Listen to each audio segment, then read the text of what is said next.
But what if he fails here, though? Because that's a very good possibility. Indeed, I haven't seen a clear strategy for what victory necessarily, what victory is and how it's supposed to be achieved. But if it fails, what happens then? Because this is quite well shocking for the U.S., who tends to rest much like Israel on credibility. And what do you think is the possibility here?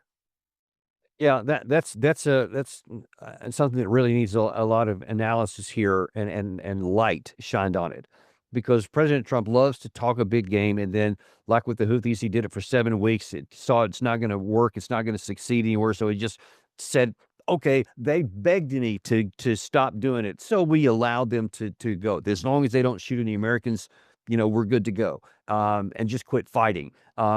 They were blowing up all these alleged drug boats in the Caribbean and the Pacific Oceans, and just said, "Yeah, we declared that they're guilty, so we assassinated them all, killed everybody, just because we want to." What can a drug boat do? It can't fight back, and so those are easy. And then we claimed, oh yeah, and it had this tremendous impact. 98% of all the drugs coming into the U.S. from water have now been cut off, which was completely bogus. There wasn't any truth to it whatsoever, because those boats could never reach America anyway. So they had no impact on the drugs that may be coming in through the water in the Caribbean and Pacific Oceans. But he claimed it was. And so most people don't know. They just said, okay, I guess it's true. And it's going on. Didn't cost him anything except for a few missiles. Then the issue in Venezuela, then the attacks in Nigeria, the attacks in Somalia, the attacks in Syria, the assassinations we did some people in Iraq earlier in his. He just goes all over the place here, but these are all one-offs, and he claims victory. This one, that's why I'm hopeful that Vice President Vance, if this is true, and Tulsi Gabbard, and certainly folks like you, channels like ours, several others are saying, don't do this. It will not be quick and decisive. Apparently, the chairman of Joint Chiefs of Staff, General Kane, is also telling that there are significant risks, and that's an understatement. There is the probability, the almost certainty, I would say, that you're going to have a lot of casualties. Lindsey Graham acknowledges that there's going to be a lot of casualties, but is fine with them, which is by itself, as an American, something that just angers me greatly, that he is willing to have a war of choice that we don't need for our national security, and is fine with it costing the lives of American service members, which is reprehensible on itself. And that's something that I believe needs more illumination. And said that you're saying, he had the audacity on a camera to one day say, well, God bless you if you're one of those that's going to be involved over there. God bless you. What are you talking about, man? Why would you want to sacrifice the lives of Americans for the desires, not even the needs? Israel doesn't need it either, for the desires of another head of government. I mean, that's insulting and angering to me. But that's kind of what passes for elite thinking in the United States right now.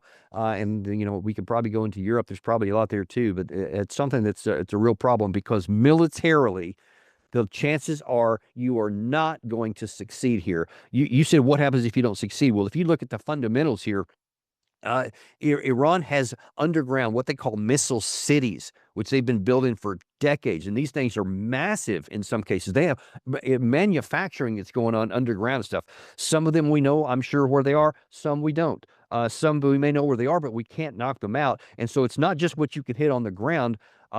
You have to be able to destroy it underneath, and you're probably not going to be able to get it out. So they are going to have some capacity to strike back, and every incentive to use all of their capacities while they have them to cause us damage and casualties, to try and show us that there's a pain price for this. Surely President Trump knows that. So it's not going to be like all those other situations you just described. It's going to be radically different, and the chances of victory, militarily attainable objectives, is very low. I would say astronomically low, like almost to the point to where, practically speaking, you're not going to accomplish your task of destroying the regime and causing the people to rise up, which is apparently our issue.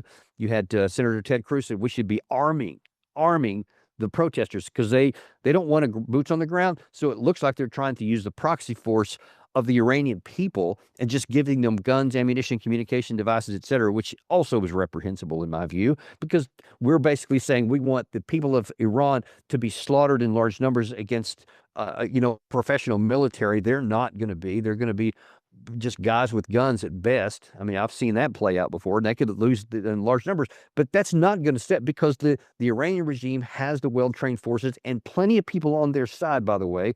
This doesn't get enough notification. It's not like the whole country is against the regime.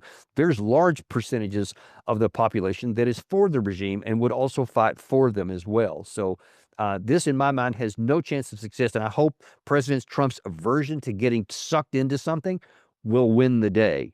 I just don't think that it will. I hope that it does.